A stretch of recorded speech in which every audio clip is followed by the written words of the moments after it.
مشکات میں موجود ہے، اللہ کے پیارے رسول صلی اللہ تعالیٰ علیہ وسلم تیمارداری کے لیے گئے تو صحابہ کرام فرماتے ہیں وہ بندہ نا اتنا پتلا نحیف اور لاغر ہو گیا تھا جس طرح چڑیا کا بچہ ہوتا ہے، کمزوری ضعف طاری تھا۔ تو محبوب کریم نے اسے دیکھا تو بڑے کریمانہ انداز میں کریم فرمانے لگے، تو کوئی دعا نہیں مانگتا، تو عافیت نہیں مانگتا اللہ سے؟ عرض کی یا رسول اللہ صلی اللہ تعالیٰ علیہ وسلم، میں نے اپنے رب کی بارگاہ میں عرض کی ہے مالک قیامت کا عذاب بڑا سخت ہے، میں نہیں برداشت کر سکتا، تو نے اگر مجھے کوئی سزا دینی ہے تو یہیں دے لے، قیامت کو نہ دینا۔ تو کہتے ہیں محبوب فرمانے لگے سبحان اللہ،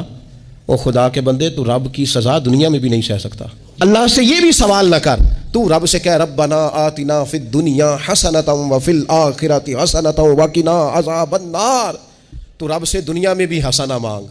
بھلائی مانگ، تو آخرت کے لیے بھی بھلائی مانگ، تو اس سے عافیت کا سوال کر، تو نے یہ سوال کیوں کیا؟ عرض کی یا رسول اللہ کرم ہو گیا ہے، مجھے سمجھ آ گئی ہے، اب میں اسی طرح ہی کروں گا۔ عزیز دوستو، ہم کہاں سہ سکتے ہیں؟